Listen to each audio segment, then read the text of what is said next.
السلام علیکم ورحمۃ اللہ وبرکاتہ۔ اعوذ باللہ من الشیطان الرجیم، بسم اللہ الرحمن الرحیم۔ ربی اشرح لی صدری ویسر لی امری واحلل عقدۃ من لسانی یفقہوا قولی۔ اللہم رب زدنی علما، اللہم فقہنا فی الدین، اللہم انی اسألک علما نافعا وعملا متقبلا ورزقا طیبا، اللہم اجعل ھذا القرآن ربیع قلبی ونور صدری وجلاء حزنی وذہب ہمی۔ اللہم صلی وسلم علی نبینا محمد صلی اللہ علیہ وآلہ وسلم۔ آج انشاءاللہ سورہ یوسف سے سٹارٹ کریں گے۔ سورت کا نمبر 12 ہے اور پارے کا نمبر بھی 12 ہے۔ اس سورت میں 12 ہی رکوع ہیں اور 111 آیات ہیں۔ سورہ یوسف مکی سورت ہے، مکہ کے اندر نازل ہوئی ہے۔ بسم اللہ الرحمن الرحیم۔ الف لام را، الف لام را، تلک آیات الکتاب المبین، یہ کتاب کی آیات ہیں جو ہر کتاب سے، ہر بات سے، وضاحت سے بھری ہوئی ہے، ہر بات کی وضاحت کرتی ہے۔ جس صورتوں کے شروع میں ہم پہلے بات کر چکے تھے، حروف مقطعات الف لام را، الف لام میم، طاسین، یاسین، یہ والے الفاظ آتے ہیں،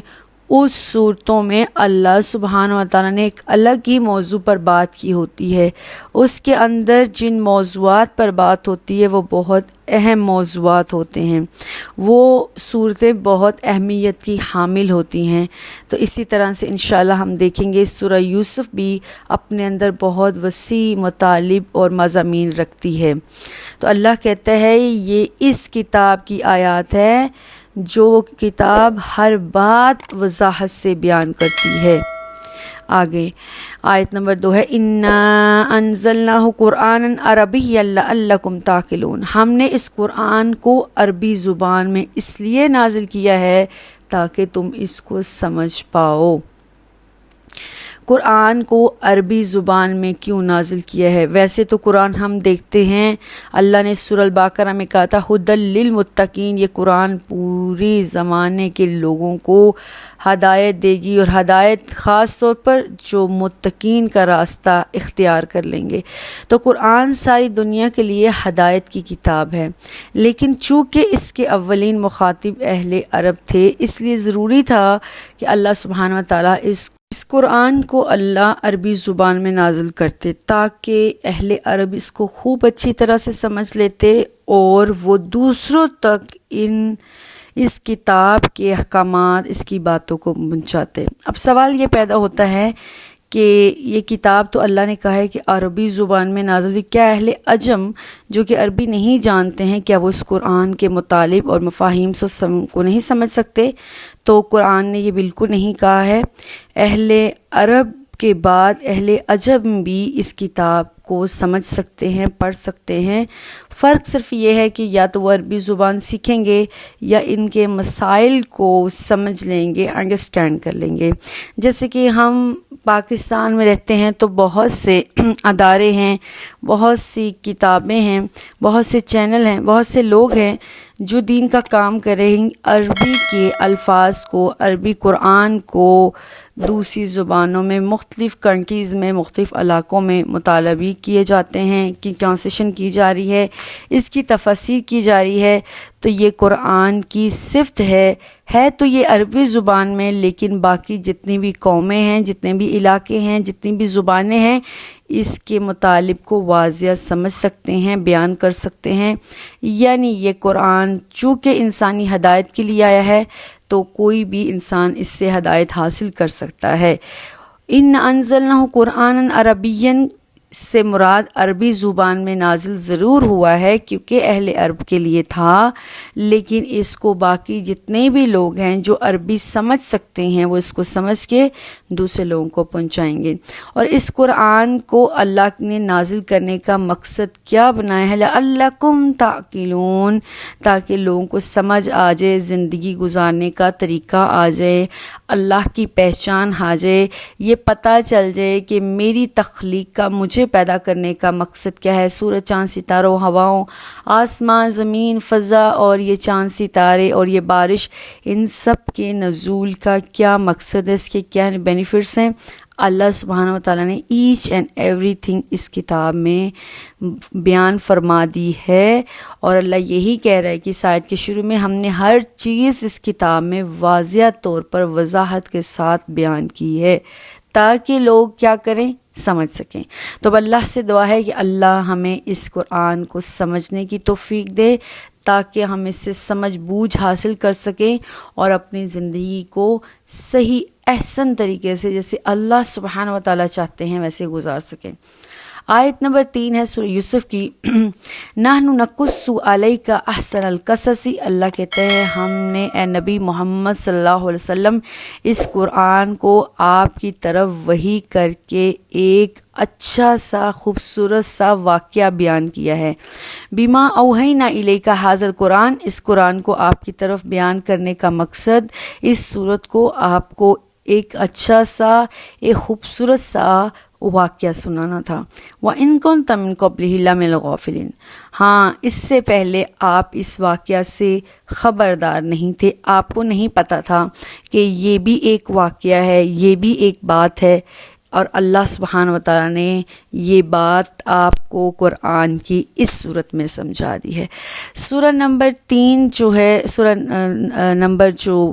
12 ہے سورہ یوسف، اس کی آیت نمبر 3 میں اللہ سبحانہ وتعالیٰ نے اس صورت کا شان نزول بتایا ہے کہ کفار مکہ نے یہود سے کہا تھا ہمیں کوئی ایسا سوال بتاؤ جس سے ہم اس محمد صلی اللہ علیہ وسلم سے سوال پوچھیں اور اس پیغمبر کو اس کا جواب نہیں آئے گا تو اس سے یہ ہوگا کہ اس نبی کا سارا بھرم کھل جائے گا۔ ایک تو وہ جواب نہیں دے سکے گا، جب اللہ کے نبی جواب نہیں دے پائیں گے تو اللہ کے نبی مہلت مانگیں گے، اور جتنی دیر تک مہلت مانگتے رہیں گے اتنی دیر تک اللہ کے نبی ادھر ادھر کی باتیں بتاتے رہیں گے، جس سے پتہ چل جائے گا کہ اللہ کے نبی کے پاس کوئی اتھینٹک علم ہے ہی نہیں۔ کفار مکہ کا یہ خیال تھا کہ رسول اللہ صلی اللہ علیہ وسلم نعوذ باللہ من ذالک صبح کے وقت کسی کاہن کے پاس جاتے ہیں، کسی نجومی کے پاس جاتے ہیں، اور وہ آپ کو کچھ ادھر ادھر کی باتیں غیب کی سنا دیتے ہیں، سمجھا دیتا ہے، اور اللہ کے نبی آ کر کفار مکہ کو وہ بتاتے ہیں، اور بتا کے اللہ کے نبی پر کا مقصد جو ہے وہ کفار مکہ پر اپنا رعب طاری کرنا ہے، کفار مکہ کے اوپر اپنی سلطنت اور حکومت اور اپنا رعب اور دبدبہ جبانا ہے۔ یہ کفار مکہ کا خیال تھا، اور وہ یہ بات اچھی طرح سے جانتے تھے کہ رسول اللہ صلی اللہ علیہ وسلم امی ہیں، ان پڑھ ہیں، اسکول اور مدرسہ کی کوئی بھی تعلیم حاصل کیے ہوئے نہیں ہیں، چنانچہ یہ بات ان کو پتہ تھی۔ اب اگر اللہ کے نبی دنیاوی علوم پڑھے ہوتے تو شاید وہ کہتے کہ اللہ کے نبی نے کہیں سے یہ پڑھ لیا ہوگا یہود کی کتاب تورات میں اور انصار کی کتاب بائبل یعنی انجیل میں حضرت یوسف کے یہ واقعہ آیا ہوا ہے، لیکن اتنی تفصیل سے اللہ سبحانہ وتعالیٰ نے وہاں پر بھی بیان نہیں کیا۔ اب یہود چونکہ جانتے تھے کہ رسول اللہ صلی اللہ علیہ وسلم جو ہیں اگر اللہ کے نبی ہیں، انہوں نے کفار مکہ کو کہا اگر یہ سچے نبی ہیں تو پھر اس نبی کو اس واقعے کی خبر اللہ دے دیں گے، لیکن اگر یہ نبی نہیں ہوئے، کوئی کاہن اور جومی کے شاگرد ہوئے، پھر اللہ کے نبی ٹال مٹول سے کام لیں گے اور تم لوگوں کو یہ واقعہ صحیح طور پر بتا نہیں پائیں گے۔ ان کو پتہ تھا اللہ کے نبی امی ہیں، چنانچہ انہوں نے ایک تاریخی سوچ سمجھ کے سوال کفار مکہ کو دیا کہ وہ اللہ کے نبی سے پوچھیں کہ سیدنا ابراہیم اور سیدنا اسحاق اور سیدنا یعقوب علیہ السلام جب اسرائیل میں رہتے تھے، ان کا مسکن، ان کی رہائش شام اور فلسطین کا علاقہ تھا، تو پھر یہ بنی اسرائیل مصر کیسے پہنچے، اور مصر پہنچ کر اہل مصر کی غلامی کرانے کے لیے، غلامی سے آزاد کروانے کے لیے اللہ نے سیدنا موسیٰ علیہ السلام کو بھیجا۔ ہم نے دیکھا ہے، پیچھے بھی پڑھ چکے ہیں کہ حضرت موسیٰ علیہ السلام آئے، فرعون سے لڑائی کی، اس نے جھگڑا کیا کہ مجھے میرا بنی اسرائیل کے لوگوں کو واپس کر دو، ان کے اوپر ظلم نہ کرو، زیادتی نہ کرو۔ اور ہم یہ جانتے ہیں، پہلے سے پڑھ چکے ہیں کہ فرعون نے بنی اسرائیلیوں کو اپنا غلام بنا رکھا تھا، ان پر ظلم و زیادتی روٹی کھاتا تھا۔ تو یہاں پر کفار مکہ نے بھی اللہ کے نبی سے سوال پوچھا، جب حضرت ابراہیم، حضرت اسحاق، حضرت یعقوب کا علاقہ، مسکن، رہنے کا سٹیزن علاقہ جو تھا وہ فلسطین تھا، شام تھا، تو یہ لوگ مصر کیسے پہنچے اور پھر یہ فرعون کے غلام کیسے بن گئے، اور وائے کیوں اللہ نے حضرت موسیٰ علیہ السلام کو مبعوث کیا مصر کی طرف کہ وہ بنی اسرائیلیوں کو فرعون کی غلامی سے آزاد کروائیں۔ اب یہ بہت ہی مشکل اور ٹیڑھا سا سوال تھا جو کہ عام کوئی بھی شخص پہلے تو یہ سوال سن کے ہی گھوم جائے اور اس کا جواب تو بہت دور کی بات ہے۔ اب یہ سوال سیکھ کر آ کے کفار مکہ نے رسول اللہ صلی اللہ علیہ وسلم سے پوچھا، اللہ کے نبی کے اوپر اللہ نے پوری کی پوری اسی وقت صورت نازل کر دی اور آپ کی زبان مسلسل چلتی رہی، آپ کے سینے پر قرآن اتر چکا تھا، زبان سے آپ پوری کی پوری صورت جو ہے وہ بیان کرتے جا رہے تھے اور ساری حقیقت کھل گئی، سارے سوالات کے جواب مل گئے اسی وقت وہ جو انہوں نے پوچھے تھے رسول اللہ صلی اللہ علیہ وسلم سے۔ یہاں پر اللہ سبحانہ وتعالیٰ نے حضرت یوسف علیہ السلام کی حالات زندگی جو پوری داستان سنائی ہے، جو آگے انشاءاللہ ہم پڑھیں گے، اس داستان کی اہل مکہ کے ساتھ بڑی مماثلت تھی۔ دراصل کفار مکہ نے، قریش مکہ نے اللہ کے نبی کو نیچا دکھانے کے لیے یہ سوال پوچھا تھا۔ انہیں نہیں پتہ تھا کہ یہ پورے کا پورا واقعہ، یہ پوری کی پوری قصہ اور داستان یہ ان کے خلاف استعمال کی ہو جائے گی، یہ ان کے بارے میں ہی بات کر رہے ہوں گے۔ کفار مکہ اور برادران یوسف کے درمیان مشترک بہت سی باتیں ہم اس صورت میں پڑھیں گے۔ یوں لگتا ہے کہ جیسے یہ صورت اللہ نے جان بوجھ کر جو ہے وہ اہل مکہ کی طرف نازل کی ہے۔ جو اہل مکہ کی کرتوت تھی، جو اہل مکہ کا سارا سسٹم تھا، وہی حضرت یوسف علیہ السلام کی زندگی میں سارے واقعات پیش آئے جو اللہ کے نبی کے ساتھ پیش آئے۔ ویسے تو یہ حضرت یوسف علیہ السلام کی زندگی کے حالات ہیں، لیکن دیکھا جائے تو کفار مکہ نے جو رسول اللہ صلی اللہ علیہ وسلم کے ساتھ کیا وہ برادران یوسف نے کیا، اور جو رسول اللہ صلی اللہ علیہ وسلم کے ساتھ ہوا ہے وہی سیدنا یوسف علیہ السلام کے ساتھ ہوا جو رسول اللہ صلی اللہ علیہ وسلم کے ساتھ ہوا۔ تو کفار مکہ کے لیے اس صورت میں بہت بڑے عبرت کے نشانات ہیں۔ اس صورت میں پیشن گوئی ہے کہ جس طرح اللہ سبحانہ وتعالی نے حضرت یوسف علیہ السلام کے ساتھ جو ہے عزت کا معاملہ کیا تھا اور برادران یوسف کے ساتھ ذلت کا معاملہ کیا تھا، قریش مکہ اور اہل مکہ کے ساتھ بھی ایسا ہونے والا ہے۔ چنانچہ اس صورت کے نزول میں اور آپ صلی اللہ علیہ وسلم کی نبوت میں واضح ثبوت ہے۔ اس آیت کے آخر میں، آیت نمبر 3 سورہ یوسف کے آخر میں اللہ تعالیٰ نے کہا ہے، ہم نے یہ قرآن کا یہ واقعہ حضرت یوسف والا آپ کو بتایا، ان کنت من قبلہ لمن الغافلین، اس سے پہلے آپ کو اس کا پتہ نہیں تھا، آپ کو علم نہیں تھا، چونکہ آپ پڑھے لکھے نہیں تھے، آپ کو پتہ ہی نہیں تھا کہ یہ حضرت یوسف کا کوئی واقعہ بھی پہلے گزر چکا ہے، کوئی پیغمبر بھی گزر چکے ہیں۔ تو یہ بہت بڑی دلیل ہے رسول اللہ صلی اللہ علیہ وسلم کے حق میں کہ اللہ کے نبی فی الواقعہ سچ میں اللہ کے نبی ہیں، کیونکہ وحی الہی کے علاوہ آپ کے پاس کوئی اور معلومات کا ذریعہ نہیں تھا، لیکن پھر بھی یہ کفار مکہ اللہ کے نبی پر ایمان نہیں لائے اور اپنے ہٹ درمی پر لگے رہے۔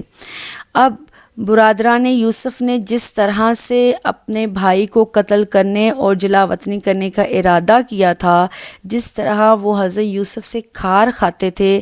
اسی طرح کفار مکہ نے بھی رسول اللہ صلی اللہ علیہ وسلم کو قتل کرنے یا پھر جلا وطن کرنے کا ارادہ رکھا تھا۔ چنانچہ اب ہمارے پاس یہاں پر کچھ مماثلت ہیں، کچھ سیم پوائنٹ ملتے ہیں ہمیں قصہ یوسف میں اور قریش مکہ کے درمیان۔ جو قصہ حضرت یوسف علیہ السلام کی زندگی اور جو رسول اللہ صلی اللہ علیہ وسلم کی زندگی ہے، ان میں بہت سے ہمیں مشترک ملتے جلتے سملر پوائنٹس ملتے ہیں، جس میں سے فرسٹ یہ ہے کہ حضرت یوسف کے جو بھائی تھے انہوں نے حضرت یوسف سے چڑ کھائی، اس سے نفرت کی، اس سے دوری اختیار کرنے کے لیے، اس کو راستے سے ہٹانے کے لیے مختلف تدابیر کیے، اور ان کو حضرت یوسف کو ان کے بھائیوں نے گھر سے دور پھینک دیا جان چھڑانے کے لیے، لیکن اللہ نے حضرت یوسف کو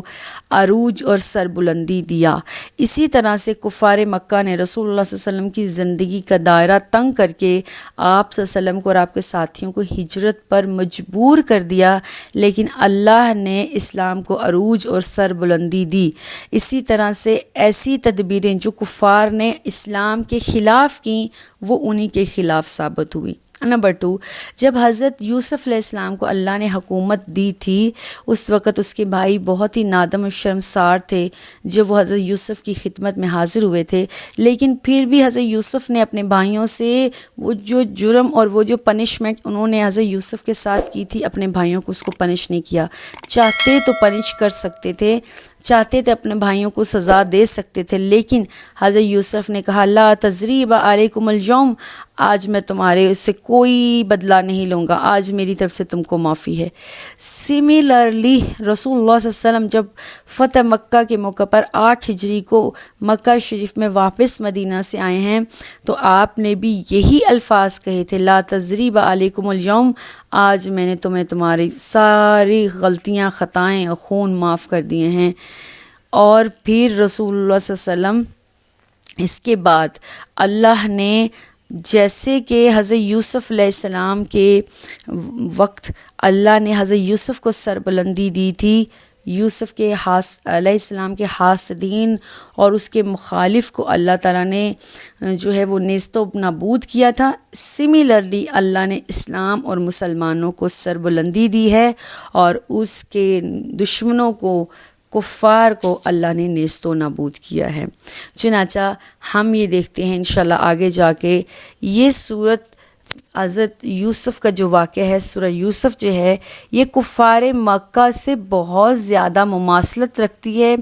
رسول اللہ صلی اللہ علیہ وسلم کی زندگی سے بہت زیادہ ملتی ہے۔ جو سلوک حضرت یوسف سے اس کے بھائیوں نے کیا ہے وہی سلوک رسول اللہ صلی اللہ علیہ وسلم سے کفار مکہ نے، قریش مکہ نے، ان کے خاندان والوں نے، حقیقی بلڈ ریلیشنز نے کیا ہے، اور جو عزت و مرتبت اور جو شان اللہ نے یوسف علیہ السلام کو دی ہے وہی عزت و شان اس سے کہیں بڑھ کر میرے نبی محمد صلی اللہ علیہ وسلم کو دی ہے۔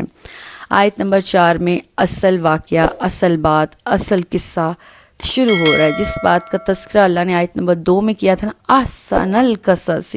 خوبصورت ترین واقعہ، خوبصورت ترین قصہ اللہ کہہ رہا ہے ہم آپ کو بیان کرنے لگے ہیں، اور وہ قصہ اور واقعہ آیت نمبر 4 میں سٹارٹ ہو رہا ہے یہاں سے، اذ قال یوسف لابیہ، یہ واقعہ اس وقت کی بات ہے جب حضرت یوسف نے اپنے ابا سے کہا تھا، اپنے والد محترم حضرت یعقوب سے فرمایا تھا، یا ابتی، اے میرے ابا، انی رأیت 11 کوکبا، میں نے 11 ستارے دیکھے ہیں، والشمس والقمر، اور ایک سورج دیکھا ہے اور ایک چاند دیکھا ہے، رأیتہم، میں ان سب کو دیکھتا ہوں خواب میں، لی ساجدین، وہ سارے کے سارے مجھے سجدہ کر رہے تھے۔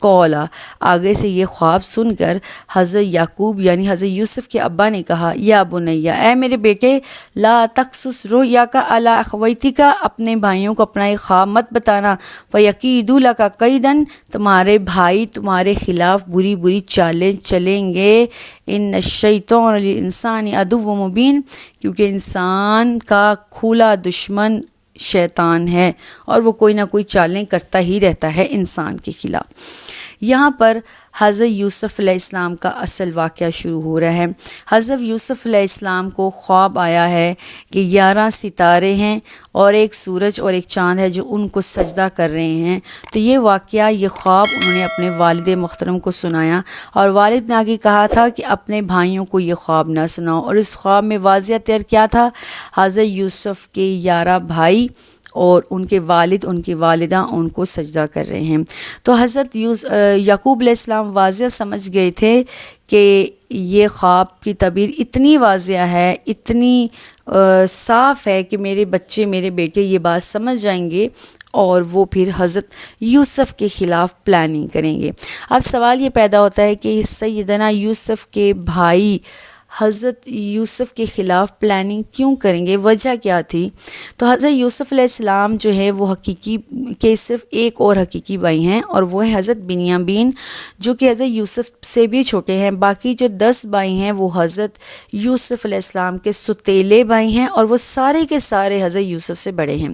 یعنی کہ حضرت یوسف علیہ السلام سیکنڈ لاسٹ بیٹے ہیں حضرت یعقوب علیہ السلام کے۔ اور حضرت یعقوب کو حضرت یوسف سے بہت زیادہ محبت تھی۔ اس کی بہت سی وجوہات ہیں۔ ایک تو عموماً پیرنٹس کو سب سے چھوٹی اولاد سے باقی بچوں سے زیادہ محبت ہوتی ہے۔ دوسری یہ کہ یہ جو دونوں چھوٹے بھائی تھے حضرت بنیامین اور حضرت یوسف علیہ السلام، ان کی والدہ وفات پا چکی تھی۔ اور تیسرا حضرت یوسف علیہ السلام بہت ہی خوبصورت اور حسین و جمیل تھے۔ اور چوتھی بات یہ کہ حضرت جو یوسف تھے باقی بھائیوں کی نسبت ان کا کریکٹر، ان کی سیرت نہایت ہی نیک تھی۔ بچپن ہی سے ان کے اندر الگ کوالٹیز تھی جو بہت ہی معصومانہ اور بہت ہی شفیق اور دل کو اپنی طرف کھینچنے والی تھی۔ ان ساری وجوہات کی بنا پر حضرت یعقوب کی توجہ کچھ زیادہ ہو جاتی تھی حضرت یوسف علیہ السلام کی طرف، جس سے ان کے بڑے بھائی بہت زیادہ حسد کرتے تھے۔ حضرت یوسف علیہ السلام نہایت ہی کم عمر کے تھے،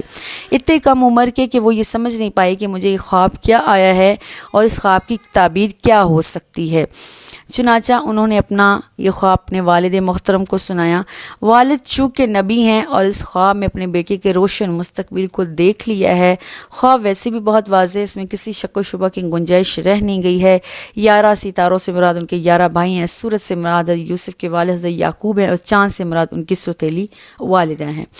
اب حضرت یوسف کو ان کے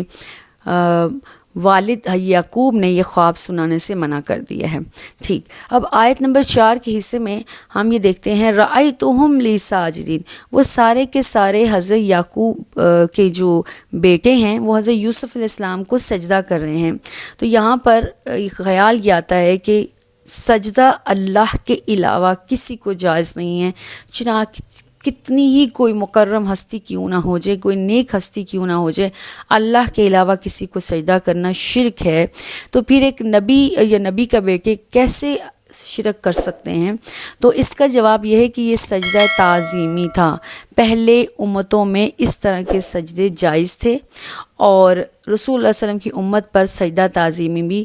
حرام کر دیا گیا ہے۔ لیکن اس کا جو صحیح مطلب بنتا ہے یہ واضحتاً وہ سجدہ نہیں ہے جو سجدہ ہم سجدہ کرتے ہیں۔ یہ سجدے سے مراد ہے جھک جانا رکوع کی صورت میں، اور یہ تعظیم کے لیے مختلف نیشنز، مختلف قوموں میں یہ ایک رواج ہے کسی بڑے کے سامنے کسی کو عزت دینے کے لیے جھکنا، جو کہ پراپر سجدہ نہیں ہوتا جیسے نماز کا سجدہ ہے، لیکن یہ محض ایک جھکا جاتا ہے۔ اور یہ ہمیں کہاں سے پتہ چلا؟ یہ سورہ یوسف ہی کی اگلی آیات میں آئے گا، خروا لہ سجداً، وہ سارے کے سارے بھائی جب حقیقت میں بھائیوں نے حضرت یوسف علیہ السلام کے سامنے سجدہ کیا تھا، جھک گئے تھے، تو وہاں پر یہ آیت ہے خروا لہ سجداً، وہ سارے کے سارے حضرت یوسف کے سامنے جھک گئے۔ تو خرو کا مطلب ہے